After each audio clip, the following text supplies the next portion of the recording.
Episode 5, Musicians with a Function.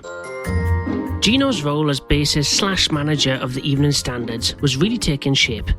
Not only was he practicing bass 1 hour a day, but he was also starting to get us more gigs. He had wrangled a gig at the London Italian Centre of Culture due to his dad's connections. We were the entertainment for Italiani a Londra, or Italians in London, and the clients were paying us 100 quid each, plus 2 free drinks and 1 run at the buffet. They wanted us to play jazz standards and some Italian folk songs which Gino said were easy.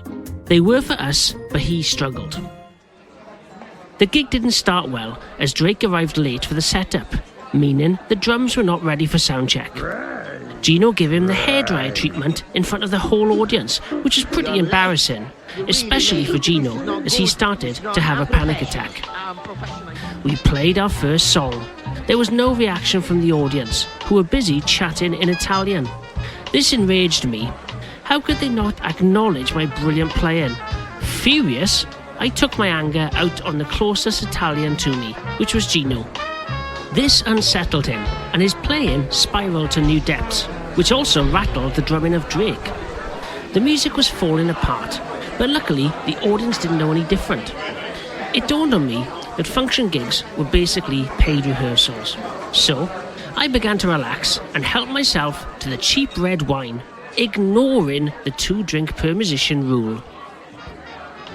We were booked to play 3 45-minute sets with breaks, and were due to get our bowl of spaghetti alla vongole, or spaghetti with clams, in the first break. A waiter ushered us into a room which was essentially a cloakroom to receive our dinner. Fine treatment promised by Gino was not forthcoming.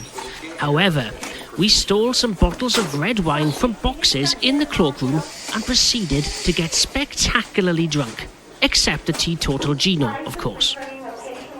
Our food arrived. Alas, it was not spaghetti vongole as promised, but a selection of cheese sandwiches from the pharmaceutical chain Boots.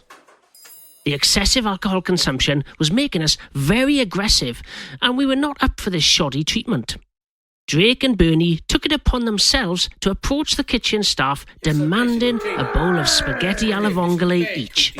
Unfortunately, the altercation escalated and blades were drawn by both the guys and the chefs. A knife standoff ensued, neither party willing to back down. This was a serious situation. It was then that Gino proved his managerial worth. He ran into the kitchen area, brandishing a piece of paper. Wait. Don't For stop. Christ's sake, stop, shouted Gino. I got the contract. I got it All here. eyes turned to the little man from Lombardy. Unfortunately, due to his height, not everyone could see him, so I suggested he stand on a chair. Stop, he cried again. He held the paper in the air and hollered, "Behold, in my hands I hold the contract for this gig. As you can plainly see in bold, the band are to get fed and watered, refreshments provided." The chefs and waiters slowly walked towards Gino in great trepidation. They slowly read the contract. Gino then continued. "The band will receive 2 free drinks also. We demand a bowl of spaghetti vongole each, as contractually agreed. Take these cheap sandwiches and feed them to the dogs, you sons of bitches."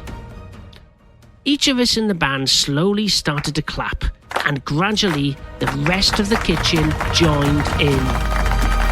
This little Italian with the big balls had earned the respect of not only the band, but also the kitchen staff. He had stood up for what he believed in, and what had literally been agreed in the contract his dad had drawn up. Knives were put down from both sides, and we all laughed and hugged. Except Gino, who still wouldn't touch anyone due to his OCD. The rest of the gig went really well. After Gino's inspirational demonstration of alpha male dominance, we each got our bowl of spaghetti vongole, and they even gave us some of the leftovers from the diner's plates. We didn't have to play 3 sets, as the crowd left straight away after the food, meaning 2 sets was fine. Gino was congratulated on a job well done. Gino Fagiano always gets the job done. Like a killing machine. You always can count on me. In future, this would prove to be wildly inaccurate, but for now, we enjoyed the moment. We all went for a beer to celebrate a job well done in the Pedal Note Club on Chadwell Street. Drake seemed to be very distracted. He was clearly still sore after Katrina's betrayal. The London jazz scene was very incestuous. Musicians were swapping sexual partners all the time, which meant there was a lot of emotional bad blood. It also meant there was a high rate of STDs being spread. In fact, Drake was also worried he had caught something off Katrina. He told me that his willy really stung whilst weeing, and also a strange gooey discharge kept coming out of the top of his ding-dong. To ease his worries, I promised to go to the sexual health clinic at St Mary's Hospital in Paddington the next day. He broke down in tears and said he really appreciated my support.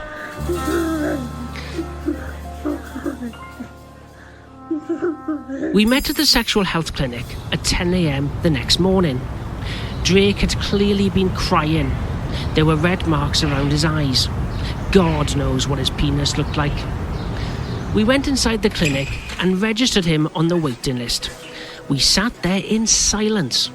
There were several other people in the waiting room anxiously waiting to see the sexual health doctor. It was then a loud voice called my name. Oh, Llewyn Corn, all right. My man. Funny seeing you here. Looks like I'm not the I only one that recognised that voice from the phone call. It was Seth Jackson.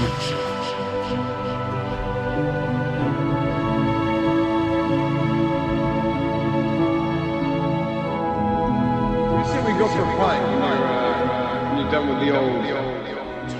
Thank you for listening to Llewyn Corn, Jazz Diaries.